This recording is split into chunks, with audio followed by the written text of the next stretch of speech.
ನಮಸ್ಕಾರ ವೀಕ್ಷಕರೇ, welcome to my channel. ಇವತ್ತು ನಾನು ಹಲಸಿನಕಾಯಿ ಪಲ್ಯ ಮಾಡೋದು ತೋರಿಸ್ತೀನಿ ರೀ. ಒಂದು ಸಣ್ಣ ಸೈಜ ಹಲಸಿನಕಾಯಿ ತೊಗೊಂಡೇನಿ. ಅದನ್ನೆಲ್ಲ ಮ್ಯಾಗಿನ ಸಿಪ್ಪಿ ಚಾಕುಲೆ ತೆಗೆದು ದೊಡ್ಡ ದೊಡ್ಡ ಹೋಳು ಮಾಡಿ ಕುಕ್ಕರ್ ಒಳಗೆ 3 ಸೀಟಿ ಮಾಡಿ ತಕ್ಕೋಬೇಕಾಗ್ತೈತೆ ರೀ. ಭಾಳ ಚಲೋ ಆಗ್ತೈತೆ ರೀ ಇದು ಹಲಸಿನಕಾಯಿ ಪಲ್ಯ. ಇದು ಹೆಲ್ತಿಗೂ ಭಾಳ ಚಲೋ ಅಂತ ಹೇಳ್ತಾರೆ. ವಿಟಮಿನ್ ಎ, ವಿಟಮಿನ್ ಸಿ ಇರ್ತೈತಿ ಇದ್ರಾಗ. ಹಾರ್ಟಿಗೂ ಚಲೋ, ಇಮ್ಯುನಿಟಿಗೆ ಭಾಳ ಚಲೋ ರೀ. ಇದು ತಿನ್ಬೇಕು ರೀ. ಇದನ್ನ ಈ ಸೀಸನ್ದಾಗ 3 ಸೀಟಿ ಮಾಡಿ ತಗೊಂಡೇನಿ ರೀ. ನೋಡಿರಿ ಎಷ್ಟು ಚಂದ ಬೇದಾವಿವ, ಭಾಳ ಚಂದ ಉಮ್ಗೊಂಡಿರ್ತಾವೆ ರೀ ಕುಕ್ಕರ್ ಒಳಗೆ.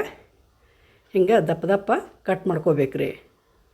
ಭಾಳ ಸಣ್ಣ ಇಲ್ಲ, ಭಾಳ ದಪ್ಪು ಇಲ್ಲ, ಮೀಡಿಯಮ್ ಸೈಜ್ ಕಟ್ ಮಾಡ್ಕೊಂಡು ಇದನ್ನು ಒಗ್ಗರಣೆ ಮಾಡ್ಕೋಬೇಕು ರೀ. ನೋಡಿರಿ ಈ ಥರ ಮಾಡಿ ಇಟ್ಟೇನಿ. ಇದಕ್ಕೆ ಚೆನ್ನಾಗಿ ಹಾಕ್ಬೇಕು ರೀ. ಚೆನ್ನಾಗಿ ಅಥವಾ ಕಡ್ಲಿಬೇಳೆ, ಬೇಕಾದ್ರೆ ಕಡ್ಲಿ, ನಮಗೆ ಯಾವ್ದು ಸೇರ್ತೈತೆ ಅದನ್ನು ಕಾಳು ಹಾಕ್ಕೊಂಡು ಇದನ್ನು ಭಾಜಿ ಮಾಡ್ಕೋಬೇಕಾಗ್ತೈತಿ. ಒಂದು ಕಡಾಯಿ ಇಟ್ಟು ಸ್ವಲ್ಪ ಒಂದು 4 ಸ್ಪೂನ್ ಎಣ್ಣೆ ಹಾಕೀನಿ. ಸ್ವಲ್ಪ ಜೀರಿಗೆ, ಸ್ವಲ್ಪ ಸಾಸಿವೆ, ಸ್ವಲ್ಪ ಎಳ್ಳು, ಒಂದು ಚಮಚನ ಎಳ್ಳು ಹಾಕಿ ಅವೆಲ್ಲ 3 ಚಟಾಪಟ ಅಂದಮೇಲೆ ಕರಿಬೇವು ಮತ್ತು 2 ಹಸಿಮೆಣ್ಸಿನ್ಕಾಯಿ ಹಾಕ್ಕೋಬೇಕು ರೀ. ಭಾಳ ಚಲೋ ಆಗ್ತೈತೆ ರೀ ಭಾಜಿ. ಮತ್ತು ಸಣ್ಣಂಗೆ ಕಟ್ ಮಾಡಿದ್ದ ಬೆಳ್ಳುಳ್ಳಿ ಜಜ್ಜಬಾರ್ದು, ಹಿಂಗೆ ಇಡೀವ ಸಣ್ಣಂಗೆ ಕಟ್ ಮಾಡಿ ಹಾಕ್ಬೇಕು ರೀ. ಮತ್ತು ಒಂದು ಉಳ್ಳಾಗಡ್ಡಿ ಚಲೋ ತಂಗೆ ಫ್ರೈ ಆಗ್ಬೇಕು ರೀ. ಉಳ್ಳಾಗಡ್ಡಿ ನಾವು ಎಷ್ಟು ಚಲೋ ಫ್ರೈ ಮಾಡ್ತೀವಲ್ಲ ಅಷ್ಟು ಭಾಜಿ ಟೇಸ್ಟ್ ಆಗ್ತೈತಿ. ಭಾಳ ಚಲೋ ರೀ ಇದು. ರೊಟ್ಟಿ ಚಪಾತಿ ಜೋಡಿ ತಿನ್ನಕ್ಕಂತೂ ಭಾಳ ಟೇಸ್ಟ್ ಇರ್ತೈತಿ. ನೋಡಿರಿ ಒಂದಿಷ್ಟು ಚೆನ್ನಾಗಿ ಹಾಕೀನಿ ರೀ.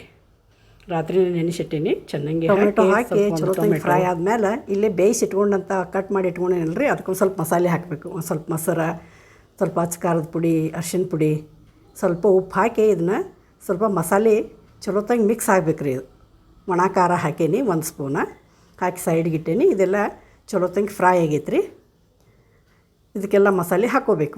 ಒಂದು ಸ್ಪೂನ್ ಗರಂ ಮಸಾಲ, ಒಂದು ಸ್ವಲ್ಪ ಹಿಂಗ ಮತ್ತು ಮಸಾಲೆ ಖಾರ ಹಾಕೀನಿ ರೀ.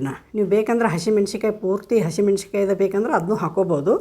ಹಸಿಮೆಣ್ಸಿಕಾಯಿ ಪೇಸ್ಟ್ ಹಾಕಿನೂ ಟೇಸ್ಟ್ ಆಗ್ತೈತೆ ಅದು. ನಾ ಇಲ್ಲ ಮಸಾಲೆ ಖಾರ ಹಾಕೀನಿ ರೀ. ಮಸಾಲೆ ಖಾರ ಹಾಕಿ ಅದ್ರಾಗೆಲ್ಲ ಬೇಯಿಸಿಟ್ಟಂತ ಅದಕ್ಕೂ ಸ್ವಲ್ಪ ಮಸಾಲೆ ಹಾಕೀನಿ. ಮೊಸರು ಮತ್ತು ಸ್ವಲ್ಪ ಅಚ್ಚ ಖಾರದ ಪುಡಿ ಅದೆಲ್ಲ ಹಾಕಿ ಸೈಡಿಗೆ ಇಟ್ಟಿದ್ನಿ.